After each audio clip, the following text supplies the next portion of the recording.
Hola, muy buenas tardes. Muchísimas gracias por su asistencia. El día de hoy nos encontramos aquí con la doctora Laura. Me voy a permitir presentarla, doctora Laura. La doctora Laura es médico cirujano, egresada del Instituto Tecnológico y de Estudios Superiores de Monterrey. Posteriormente realizó la especialidad en imagenología, diagnóstica y terapéutica en el Instituto Nacional de Ciencias Médicas y de la Nutrición, Salvador Subirán, con aval de la UNAM.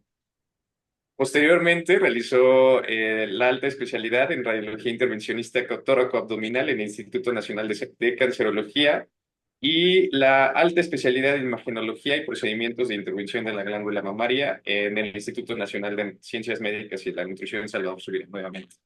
Pues bienvenida, la dejamos aquí con el público de Community. Gracias.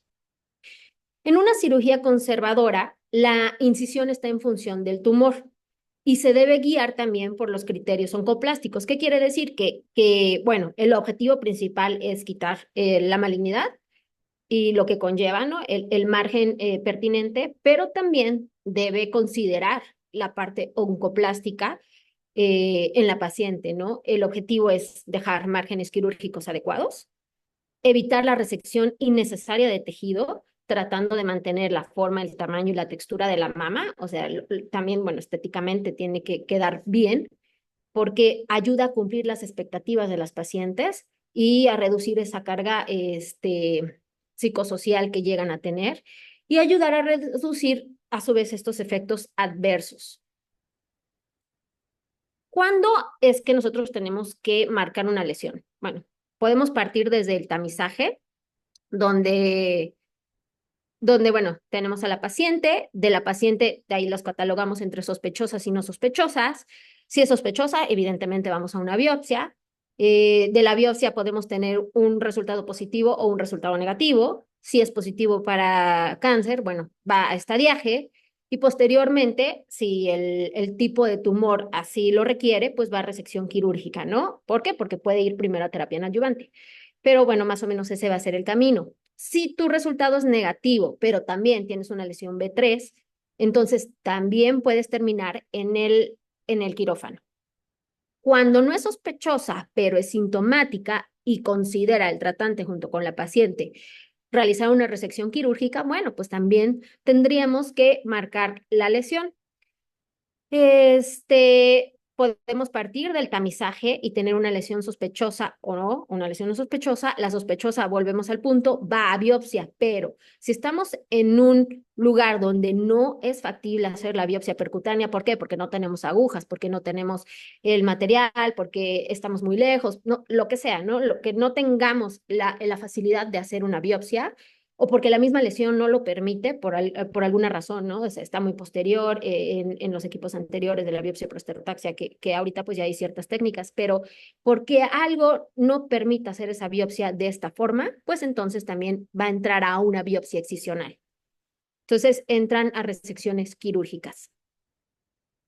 Cuando marcar, bueno, las lesiones obviamente no palpables, cuando son candidatas a cirugía conservadora, con o sin marcador metálico. Es decir, aquí, por ejemplo, tenemos una lesión ya corroborada malignidad, bueno, con todos los criterios de sospecha, se corrobora malignidad y posterior a la biopsia se pone un clip. No es, se debería poner en todas las pacientes un clip, pero tenemos que adaptarnos a las circunstancias, a que no todas las pacientes pueden pagar el clip. Entonces, no todas las lesiones biopsiadas con resultado de malignidad van a tener o todas las lesiones biopsiadas en particular van a tener un clip, ¿no? Entonces, pero por eso es candidatas con o sin marcador metálico. Lesiones que fueron palpables antes de la terapia neoadyuvante, pero entraron a terapia neoadyuvante y ahora ya no son palpables, pues hay que guiarlas.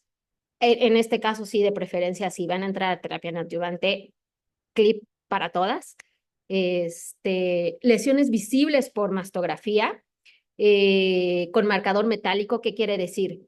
Nosotros sabemos que las lesiones que no se ven por ultra, pero que se ven por masto, pues se deben de biopsiar por masto. Pero en este caso, ya la lesión ya no es visible, se dejó un marcador metálico, pero el marcador metálico sí lo puedes ver. O sea, sabemos que todo fue a través de la mastografía, pero bueno, ya nos dejaron como una clave donde está, rastreamos y localizamos este clip. para poder hacer la guía. Lesiones sintomáticas, como comenté, lesiones que sí son visibles por imagen, pero no biopsiables, como lo comentamos hace ratito, y bueno, las lesiones B3. Tenemos muchos métodos de localización, pero bueno, vamos a ser honestos, nosotros aquí en México el que más utilizamos pues es el arpón, ¿no? Pero tenemos la semilla de yodo, la semilla magnética, el radiotrazador, la semilla de radiofrecuencia, la cirugía coguiada, que es de lo que estamos hablando, y verde de indocianina. El verde de indocianina sí lo hemos visto que lo utilizan, por ejemplo, para ganglios. Tampoco por lo personal yo no lo he visto de manera común, pero bueno, estos son nuestros métodos de localización que tenemos.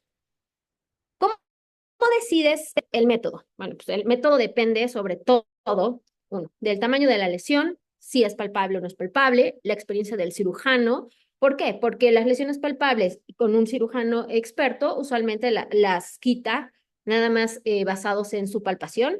Los recursos institucionales, pues porque, bueno, a lo mejor sí estamos muy familiarizados con el arpón, pero no lo tenemos. Entonces, también de todo eso depende el método de localización, ¿no? Sí, en función de los medios con los que dispongamos y del expertise de las personas que lo van a hacer, ¿no? En México lo más usual, pues es, como les comentaba, la localización con el arpón, pero tenemos otra opción y tenemos otra opción de la cual sí estamos muy familiarizados nosotros como radiólogos, que es el ultrasonido.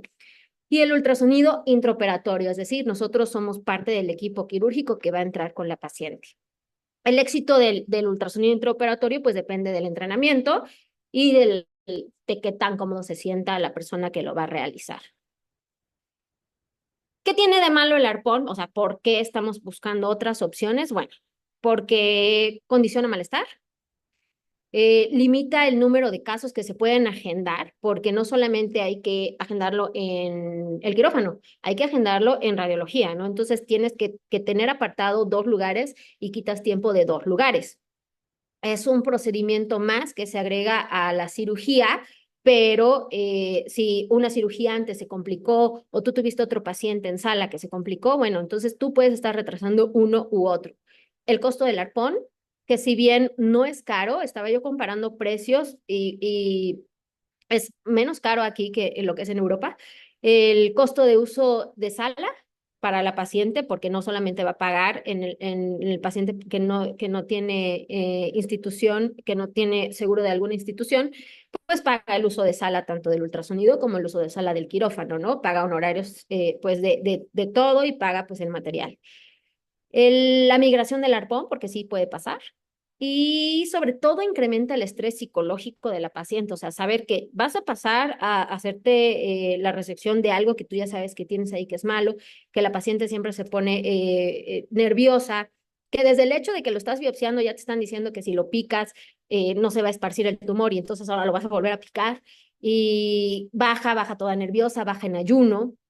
Entonces, toda esta parte pues incrementa el estrés psicológico de la paciente. O sea, de bajar a radiología, luego vuelve a la sala de quirófano. Entonces, como que hasta aumentas el tiempo de la paciente de esta espera para que le retiren el tumor. Entonces, el ultrasonido intraoperatorio, digo, no es nuevo, no es una tecnología emergente. Lo empezaron a usar desde el 1988 como una técnica precisamente para las lesiones no palpables. En el 2002 demostró ser superior al marcaje con arpón y esta es la parte importante, o sea, ¿por qué elegir el ultrasonido intraoperatorio en lugar de un arpón? Porque se ha demostrado que es superior para obtener márgenes libres. En el 2002 se demostró un 89% versus un 40%, o sea, esta diferencia de obtener márgenes libres pues es bastante significativa.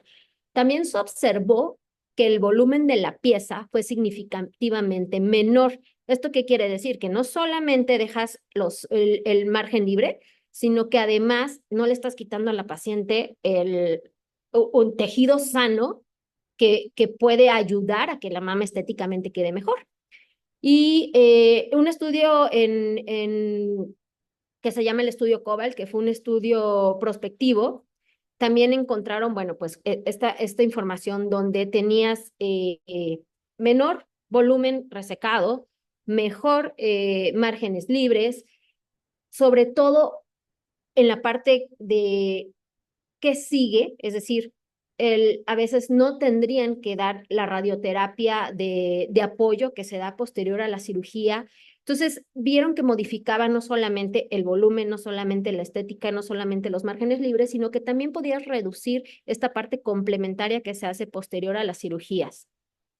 Copman reportó un éxito del 100% para localizar estas lesiones, es decir, no es como que llegaban al quirófano y de repente ya no pudieron localizarlas, ¿no? O sea, el éxito fue de 100 en 101 cirugías. Y los márgenes positivos, ¿no? También se dieron cuenta que eran menores en la cirugía ecoguiada de un 5% versus un 15% con el arpón. Tenemos que considerar aquí que con el arpón quitan, pues, quitan grandes pedazos y que aún así los márgenes positivos sean menores en la cirugía ecoguiada, pues sí te habla de algo, ¿no? Entonces, la verdad es que pues es una mejor técnica.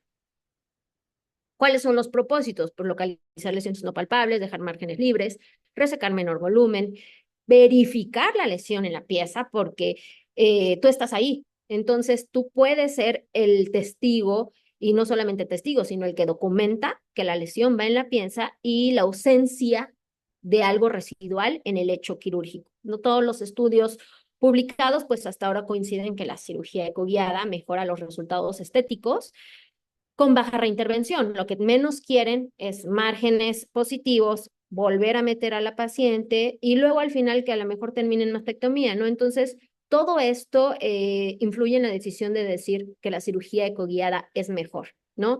Y aquí viene la parte importante, ¿no? Que hoy en día no solamente se utiliza para lesiones no palpables, lo estamos utilizando también para lesiones palpables porque el margen positivo es menor comparado con la palpación del cirujano, por más experto que este cirujano sea.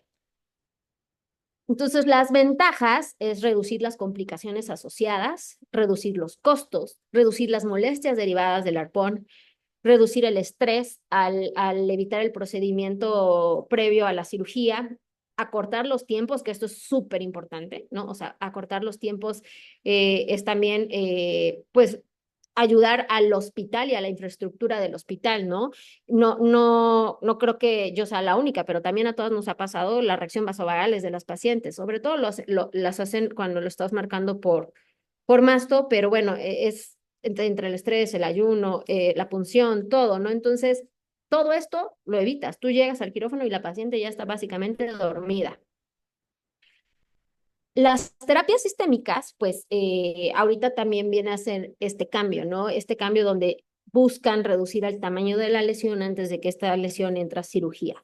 Usualmente y de preferencia, ¿no? Las guías te dicen que la planificación de la cirugía pues se hace con la resonancia magnética, ¿no? Realmente lo funcional hoy en día le gana a lo que es el ultrasonido. Sin embargo, también está descrito que el ultrasonido pues es una opción válida para el estudio del tamaño tumoral residual cuando no contamos con resonancia magnética. Además, si no tienes una resonancia magnética basal, esta comparación entre se le hizo el diagnóstico con ultra, bueno, con masto y con ultra, pero ya entró a terapia y al final le quieren hacer la resonancia magnética para ver, valorar respuesta, pues no tienes ni con qué comparar y es típico que no suceda en nuestro medio, ¿no? Entonces, si tú vas a hacer la evaluación de terapia neoadyuvante es la resonancia magnética antes para que tengas el comparativo después. Pero el ultrasonido es una opción válida para el estudio del tamaño tumoral cuando no cuentas con un resonador. Y la realidad es que pues tenemos muy poca disponibilidad de resonadores en México y gente especialista en resonancia de mama, ¿no? Entonces, la mayoría de los centros, la verdad, lo termina planeando y valorando esta respuesta con ultrasonido. Y al usar el ultrasonido en la cirugía, pues es una ventaja porque lo evalúa el mismo médico que ya sabe dónde está la lesión, cómo ha sido la respuesta del tumor, dónde se colocó el clip. Entonces, esta parte de saber todo de la paciente, pues es bastante beneficioso para todos. ¿Cómo se lleva a cabo? Bueno, es un trabajo en equipo entre los cirujanos oncólogos y los radiólogos, expertos en intervencionismo mamario. El éxito, pues, depende del entrenamiento del operador. Lo ideal es que, bueno, siempre sea el mismo radiólogo que conoce a la paciente, que lo detectó, que lo biopsió, quien guíe, pero bueno, no necesariamente va a ser así, pero que conozcas muy bien este historial, que conozcas muy bien la imagen, que sepas cómo era, cómo era la lesión, cómo está ahorita la lesión. Entonces, revisar el historial radiológico de la paciente previo a la cirugía es el paso uno para todos nosotros. Eh, Alguna vez sí ha pasado, o por lo menos en lo personal, que trabajaba en el hospital oye, que subas a guiar una lesión, unos calcios, eso que fue peor, ¿no? Sube a guiar unos calcios, la paciente ya estaba en sala, ya estaba sedada, ya estaba posicionada, solo esperaban que milagrosamente subiéramos y guiáramos los calcios por ultrasonido. Entonces, yo así, ¿dónde están las imágenes, no? Entonces, toda esta parte de que te den chance de revisar el historial es bastante importante. Una vez que la paciente está en quirófano, bueno, se rastrea a la paciente. ¿Por qué? Porque la estás rastreando en una posición en la que, si bien no cambia mucho, bueno, no es la posición en la que tú la evalúas en un inicio. Se marca la piel en la posición quirúrgica con el brazo a 90 grados. Y bueno, este es como uno de nuestros casos donde tenemos la lesión, ¿no? Ustedes pueden ver la lesión completamente sospechosa, corroborada de malignidad, hipoecoica, más alta que ancha, bordes espiculados. Se inicia marcando la piel con un plumón sobre el eje en el que se encuentra la lesión. Y tienes que reflejar la distancia a la piel, al pezón y al pectoral mayor. Entonces, aquí lo que hay que hacer es, ay, denme un segundo.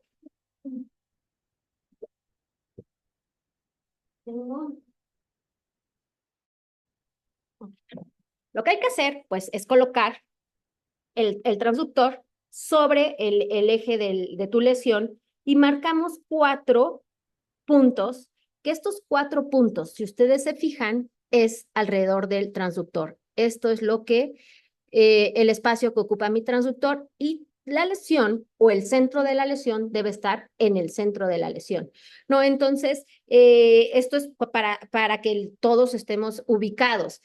Aquí, por ejemplo, lo que hizo el cirujano es esta distancia que yo les estoy comentando, pues la marcan en la piel, ¿no? 6 milímetros con respecto a la piel, 8 milímetros con respecto al pectoral. Entonces, esta parte, tú estás ahí, cualquier duda que tengan, pues el tratante te puede preguntar. Entonces, la incisión la realiza el tratante sobre el centro de la marca. Por eso es bien importante que la marca esté en el centro de la lesión. Y ya que nosotros le hemos dicho que la lesión está justo abajo, este es otro ejemplo, aquí tenemos la lesión, medimos la distancia con respecto a la piel, le medimos las dimensiones del tumor, lo que tiene que quitar, para poder saber que ya quitó toda. Entonces, aquí se ve, la verdad es que a mí me gusta mucho esta imagen, donde se ve el tamaño del volumen, más bien el volumen de la pieza, y es una pieza pequeña, es una pieza bonita, donde te entregan este tejido y tú valoras que el nódulo va adentro, ¿no? Entonces, lo más importante, pues, es que estemos centrados en la lesión. Aquí estamos en otro quirófano. Primero que nada, pues, hacemos el rastreo de la paciente, hacemos nuevamente nuestro marcaje, nuestros 4 ejes, medimos las distancias y siempre, siempre, siempre, como debe de ser, tanto cuando tú pones arpón o no pongas arpón, lo que sea, siempre tienes que corroborar que lo que quitan va adentro, lo que quitan tiene adentro la lesión sospechosa que quieren quitar. Tanto con calcios, que eso se corrobora obviamente con el mastógrafo, y en este caso, que son nódulos, pues lo corroboramos con el ecógrafo. Entonces, la parte de estar junto al cirujano y decirle, ah, sí, sí, aquí está, mientras él sigue poniendo sus puntos, pues es bastante significativo para ellos, ¿no? Porque no es estar esperando y que baja la pieza y que sube la pieza y que corroboren, ¿no? Entonces, tú estás de apoyo para ellos en todo momento. El margen, está descrito que con un margen de 5 milímetros en el momento que ellos están haciendo la resección, en un 95% ya estás dejando márgenes negativos para el carcinoma infiltrante y con un margen más o menos de 8 milímetros cuando están resecando la lesión, ya estás, bueno, por lo menos estás alcanzando este 92% de margen negativo para el infiltrante y el in situ. Entonces, aquí tenemos otro ejemplo donde tenemos una lesión hipoecoica ya corroborada de malignidad y aquí me encanta la pieza, o sea, la pieza es chiquitita, chiquitita, y la lesión va adentro, y los márgenes están libres, o sea, tiene un buen campo, por lo menos, bueno, nosotros lo podemos decir en cuanto al ultrasonido, ¿no? Que tiene tejido sano alrededor de la lesión, es decir, que no lo recortó aquí ni lo recortó aquí, sino que hay bastante tejido alrededor de la lesión y la lesión van en el centro. Obviamente ya patología nos corroborará esa parte, pero por lo menos, como les comentaba, o sea, tampoco tienen que irse muy amplios para saber que los márgenes van a estar negativos a posteriori. Entonces, bueno, aquí está el equipo quirúrgico, lo mismo, ¿no? Marcamos la lesión de la mama derecha. Durante el procedimiento también puedes introducir el transductor en la herida para corroborar, ¿no? Porque a lo mejor por algún motivo perdieron la lesión o no están seguros de que estén en la lesión, aunque se haya marcado anteriormente. No, nada más que aquí hay que tomar en cuenta que ya hay un poco de aire y el líquido de la herida altera un poquito la calidad de la imagen, pero al final del día tú estás muy familiarizado con la imagen, entonces es fácil localizarla, ¿no? Obviamente aquí lo que haces es vestir el transductor, te vistes tú, todo esto ya lo tienen preparado, ¿no? Por si eso sucede. Y lo importante es que cada marcaje requiere 5 minutos en promedio, por mucho. O sea, entonces, acortar o sea, el tiempo que toma poner un arpón, que la bajan, que si la quiere bajar enfermería en ese momento, que si está el camillero disponible, que si tienes la sala en ese momento, que si el material está todo, la verdad es que tú subes al quirófano, la paciente ya está sedada, es algo que de por sí ya va a estar, y tardas 5 minutos en hacer este marcaje. Y al resecar la pieza, bueno, tiene que ser revalorada, corroboras la resección del nódulo y corroboras, como les decía, la cercanía con el borde de la pieza con respecto al resto del tejido, ¿no? Entonces, también hay otras técnicas donde usan una aguja adicional, es decir, estás en el quirófano, haces tus 4 marcajes y además ahí mismo no metes un arpón, pero metes una agujita que termina como, como en espiral. Bueno, esa es agujita especial que comentaban en algunos artículos, yo no la he visto en particular, pero al final del día puedes usar cualquier aguja, la metes en el centro de la lesión, entonces ya no, igual, ¿no? Acortaste el tiempo, sí utilizaste una aguja, pero lo estás haciendo en ese momento, lo está viendo el cirujano, lo están viendo todos en la imagen y es básicamente lo mismo, pero con una agujita adentro en lugar de solamente las marquitas con la pluma. Aquí, por ejemplo, me tocó ya vestirme, ¿no? Se perdió un poquito la lesión donde el cirujano no estaba seguro que estuviera en la lesión. Entonces, aquí como radiólogos, pues nos vestimos al transductor, corroboramos la situación de la lesión y les decimos si estás bien, no, sabes qué, hazte un poquito más para allá o lo que sea. La verdad es que tampoco puede estar a grandes distancias porque tú lo marcaste, o sea, la incisión está justamente ahí. ¿No? Entonces, pues eso es como esta parte de trabajar en equipo. Y quieran o no, o sea, hemos visto que sí se mueve el arpón a la hora de que ellos entran. O sea, nosotros pensaríamos de que, bueno, ya lo marcamos, no tendría por qué perderse el cirujano para nada. Pero no, o sea, realmente a la hora, desde el momento que están abriendo el arpón se empieza a mover, ¿no? Entonces, creemos que no se va a mover y que siempre va a estar fijo, pero no, o sea, inclusive he visto que en alguna cirugía se ha caído. Y entonces, si uno no está ahí, pues básicamente ya están perdidos. Y otra parte muy importante es que nosotros lo único que estamos haciendo con la técnica del arpón es señalar dónde está la lesión, pero al no estar nosotros arriba, no les estamos diciendo las distancias en cuanto al tumor, no les estamos diciendo, o sea, sí les marcamos en la imagen del ultrasonido, o debemos de marcarles, en general sí lo debemos hacer, es con respecto a la piel, desde que entra el arpón a que llega la lesión, cuánta distancia es, todo esto, pero realmente lo único que estamos haciendo es decirles, aquí está, pero cuando estamos en quirófano, les estamos diciendo, aquí está, abarca de aquí a aquí, es de aquí a acá, y no solamente se lo tienen que imaginar basado en las medidas que nosotros le damos. Entonces, esa es la parte adicional, ¿no? Señalar y darles las medidas exactas dentro de la piel, de dónde a dónde tendría que abarcar esta resección quirúrgica. Entonces, también lo hemos hecho con la técnica combinada. Me piden que lo marque con arpón, lo marcamos con arpón, pero me piden estar en la cirugía. Y precisamente por esto, porque de repente sí puede llegar a salir de la lesión a la hora que ellos están haciendo sus maniobras. Y aquí, por ejemplo, esta no fue una biopsia ni guiada, ecoguiada. Quiero que vean el tamaño de la pieza. Ya cuando quitan esa pieza, pues patología dice, bueno, ajá, y exactamente más o menos oriéntame dónde estaba la lesión. Y entonces ya nos mandan a llamar y con el ultrasonido pues rastreamos la pieza y le decimos aquí. Y ahí es donde metimos la aguja dentro de la pieza. Pero no es lo mismo quitar todo esto a quitar nada más esto, ¿no? Entonces, esa parte es lo que se logra, ¿no? El objetivo oncoplástico se logra con esto y no con esto. ¿Por qué? Porque ya después la paciente llega con una parte como sumida, porque no se logra hacer esa redistribución igual como se podría hacer cuando quitas menos tejido sano, que es lo importante, ¿no? Menos tejido sano, pero sí quitar la lesión con su margen. Estas diapositivas son tomadas de un congreso que tomé en línea. Es un congreso español que fue en el 2023. Y si ustedes pueden ver el título del congreso era Retos 2023 en cirugía conservadora de mama y axila. Y la primera diapositiva con la que empieza este doctor es el arpón ha muerto. Llevar a casa, menor empleo de arpones. Alternativas al arpón y cómo aumentar las tasas de cirugía conservadora. Entonces, como ustedes verán, esto es lo de hoy, ¿no? O sea, esto es mejor.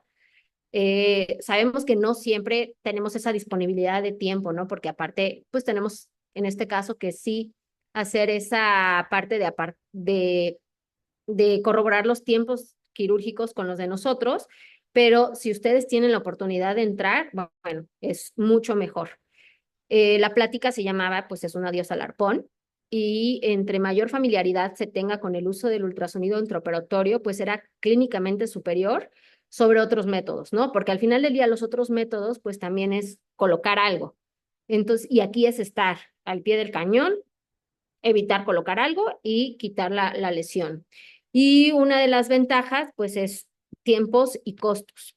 No siempre va a ser un trabajo en equipo y yo creo que también depende mucho de nosotros los radiólogos en cuanto a nuestra actitud de colaborar con los cirujanos, ¿no? Porque obviamente el cirujano, y lo han visto, hoy en día pues hay cursos de ultrasonido para cirujanos, pero por ejemplo en Estados Unidos no lo puedes hacer si no tienes este entrenamiento, o sea, el papel del entrenamiento previo, que justamente lo da la Sociedad de Cirujanos Oncólogos, pero muchos consideran el curso que yo tomé en España lo da un cirujano, pero entra con él una radióloga, que es su esposa, pero muchos consideran que es mucho mejor que el radiólogo, a pesar de que el cirujano tenga todo este conocimiento, pues entre, porque es la misma persona que lo detectó, que lo biopsió, que lo ha venido siguiendo, ¿no? Entonces, valorar en vivo es una ventaja que mejora los resultados.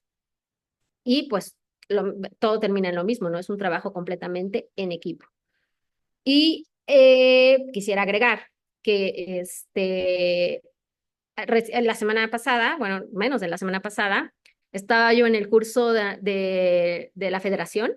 Él es el doctor Ritzman del USOBI y me dio mucho gusto ver esta diapositiva que hablaba sobre el ultrasonido intraoperatorio y esta parte de los márgenes y que mejora las resecciones quirúrgicas. Y esta otra diapositiva me encantó, ¿no? O sea, en cuanto al cáncer de mama, también la terapia debe de ser basada en imagen, con una evaluación prequirúrgica, con una cirugía guiada por imagen, con una ablación, que en este caso ya ellos ya están utilizando ablación guiadas por imagen, o una resección del tumor guiada por imagen, ¿no? Entonces, nosotros seguiremos participando y entre más tengamos esta disposición, pues yo creo que el equipo se puede hacer bastante bien con nuestros cirujanos. Entonces, por eso esta diapositiva, bueno, me encantó, ¿no? Porque habla sobre todo nuestro rol en todo, ¿no? Y bueno, es una plática pequeña, pero me parece que es importante como fomentarlo. La verdad, para mí es súper enriquecedor entrar con diferentes cirujanos de diferentes escuelas, ver qué técnicas utilizan, qué necesidades tienen, porque pues nosotros solamente pues ponemos el arpón y ya, pero no sabemos ni cómo va a entrar, cómo le gusta el arpón, si vamos a poner el arpón, si le gusta que lo pongamos de esta forma, dependiendo cómo va a entrar,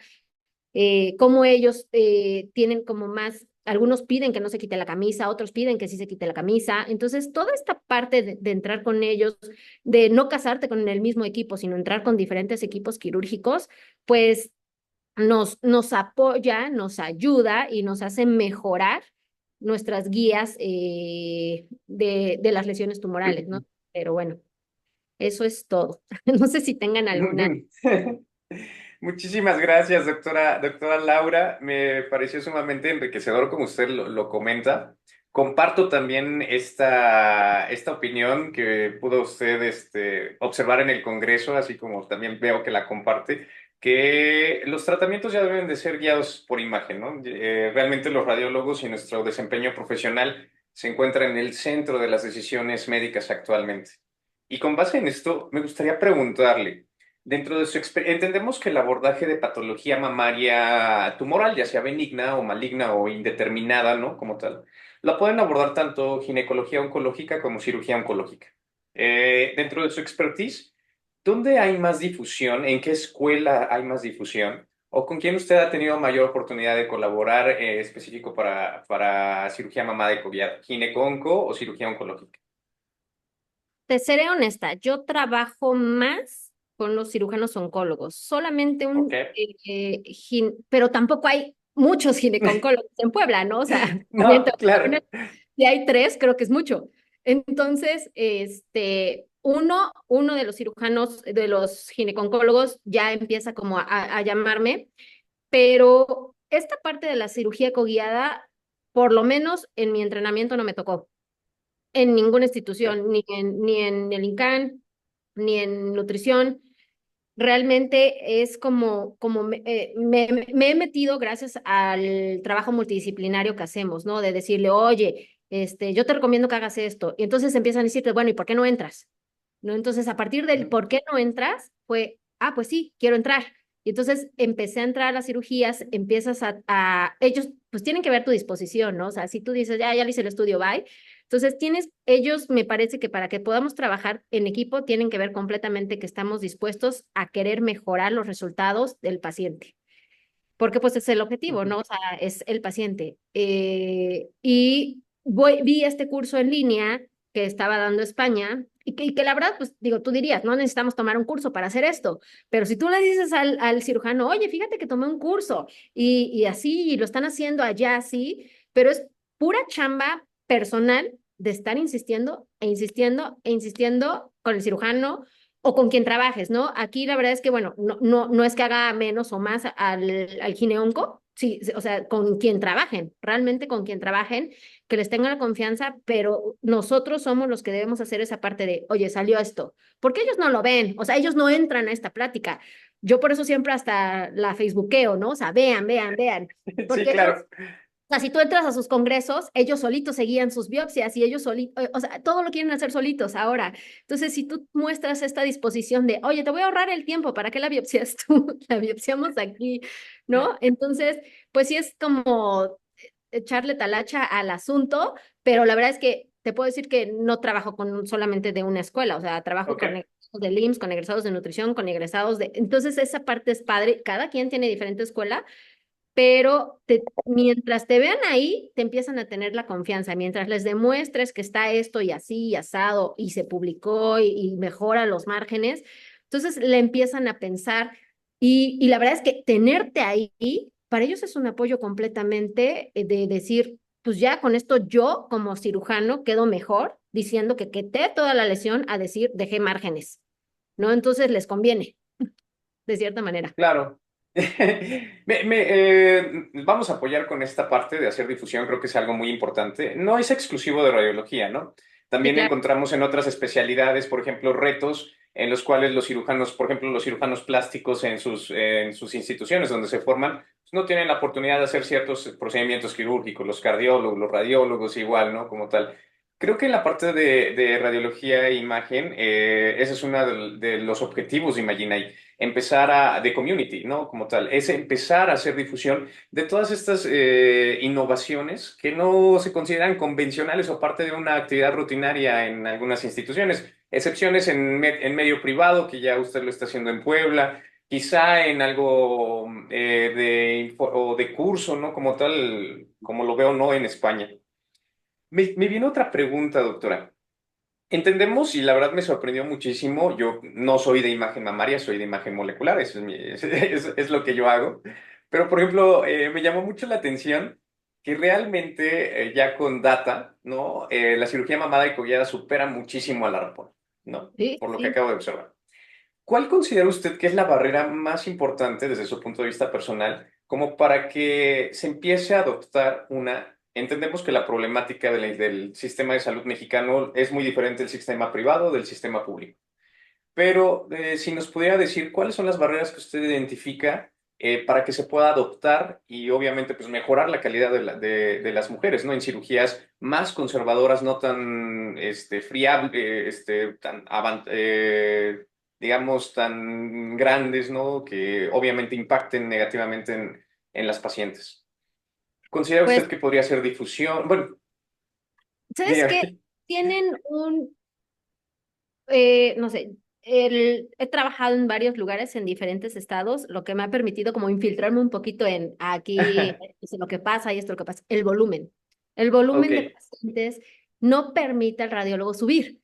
Pero, por ok, ejemplo, las instituciones que tienen muchos residentes, os digo, un residente, sabiendo lo básico, puede subir, ¿no? Entonces, a lo mejor no sube el adscrito, o al revés, deja al residente. Entonces, es cuestión que a lo mejor siempre se dividían los servicios de a ti te toca ultra, a ti te toca esto y a ti te toca esto. Que hay una subdivisión de y a ti te toca subir, ¿no? claro. Entonces, porque yo sé que el volumen de pacientes no permite que alguien esté ahí y la verdad es que siempre creen, o sea, mi jefe de servicio creía que yo estaba ahí echando la torcha con los cirujanos arriba en el quirófano, ¿no? O sea, esta divertida no está trabajando porque está en quirófano, ¿no? Pero la verdad es que parte de lo que me permitió hacer esto es independizarme y no es que todos nos vayamos a independizar, pero es, pues sí, difundir que es parte de labor. O sea, y si queremos que no nos roben esa parte, porque no es por nada, pues porque no, o sea, de repente ya estos cursos, uno cree que nos van a robar toda esta parte, es subdividirnos, ¿no? O sea, dar como que esa oportunidad de que alguien suba al quirófano, que esté dispuesto, que los cirujanos sepan,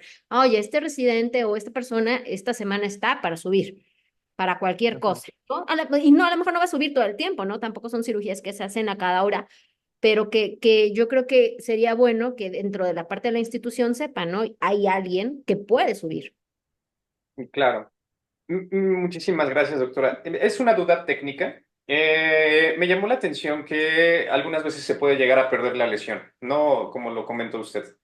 Aquí, no sé, es pregunta, ¿cuál es la diferencia o hay alguna diferencia o hay alguna experiencia que usted tenga entre el uso del transductor, por ejemplo, lineal y lo utiliza intralesional o por fuera, subcutáneo o endocavitario? Cuando, no sé, dependiendo, no sé, la La profundidad de la verdad, lesión. yo solamente, o sea, en este caso, bueno, yo llevo mi propio equipo portátil, ¿no? Entonces, nada más llevo Ok. el convexo y el transductor lineal. Y en este tipo de cosas, no es, porque también ves que está el transductor intraoperatorio, que es Ajá, el claro. TIC. Pero Sí. la verdad es que Ujú. no considero la necesidad, porque, digo, la incisión tampoco es tan pequeña, ¿no? Inclusive con una incisión que es menor al tamaño del transductor, lo que yo les pido a veces que hagan es primero que me cierren la piel, como si todavía no Ok, me lo hubieran abierto. ok. Eh, Trato de localizar mi silla y ya como que me voy fijando y ya después me voy metiendo con uno de los bordes. Hasta ahorita yo no he tenido problema. A lo mejor como con un joystick podría ser mejor ya con el al final del día. Lo que te va a hacer el ruido es el aire, el agua y todo esto que ya se mete porque la pieza está, porque la piel está abierta, pero no creo que tengamos que decir, bueno, para yo entrar tengo que tener todo esto a la mano. Hasta ahorita no he tenido ese problema o sea, con el transductor lineal, tanto con la piel, bueno, tanto entrando ya a la piel que ya está abierta como, como por superficial, lo hemos podido hacer sin ningún problema. Ok, perfecto. Muchísimas gracias. Y por último, ¿tiene algún mensaje para los residentes? Tenemos varios residentes aquí en la conversación. Que les gustaría, que le gustaría a usted comentarles. Pues sí, o sea, siempre es bueno llevar buenas relaciones con todos, ¿no? O sea, no ser de los que nos conocemos por qué me batea los estudios, ¿no? Ok. Sí, o sea, sé que es a veces difícil decir, ay, ¿por qué está pidiendo eso, no? Pero ponerles una cara bonita a nuestros tratantes, porque al final del día ellos son los que nos van a referir. O sea, podemos llevarnos muy bien entre nosotros, pero hay que llevarnos bien con otras especialidades. Y eso, ¿no? Como que ser la vocecita alrededor de, oye, ¿ya supiste que ahora sí se hacen las cosas? Oye, ¿y ya viste esto? Porque esa es la manera que también el residente de cirugía, que también se está entrenando, pueda decir, ah, bueno, pues vamos a hacerlo así desde que me estoy entrenando, ¿no? Y no darse la idea de, no te necesito, ¿no? Porque sí me tocó alguna experiencia que me mandaron a llamar al quirófano y luego me dijeron allá en México, dile a la doctora que no la necesito. Y yo, dile, pues si yo de entrada estoy enfrente de usted, ¿no? O sea, entonces dices, podemos trabajar todos en equipo. Entonces, sí, siempre llévense con todas las especialidades. Esa sería mi mejor recomendación, la verdad. Miren, Tener buenas claro que relaciones sí. con nosotras. Claro que sí. Aquí en Community creemos muchísimo en las colaboraciones multidisciplinarias. Creo que el hecho de colaborar con todas las especialidades, porque colaboramos con neurólogos, cirujanos, ginecólogos, cirujanos oncólogos y demás, ortopedistas, demás, ¿no? Creo que es algo bueno y creo que hay que ir desmitificando desde este tipo de plataformas, ¿no? Desde este tipo de foros que los radiólogos podemos colaborar con los diversos especialistas y siempre va a ser en beneficio del paciente, ¿no? Porque pues, es más que evidente. Y pues bueno, también compartirles, tenemos la siguiente semana nuestra última masterclass que va igual con este conocimiento compartido de la doctora Laura, que se llama Lesiones B3, cuando intervenir, el rol del médico radiólogo con alta especialidad en imagen mamaria en decisiones clínicas críticas. Pues muchísimas gracias, doctora. Me da muchísimo gusto poder colaborar con usted. Y desde aquí vamos a hacer muchísima difusión desde Community, vamos a hacer muchísima difusión de visión radiológica en la ciudad de Puebla. Muchísimas gracias. Gracias, hasta luego. Hasta luego, buenas noches, gracias.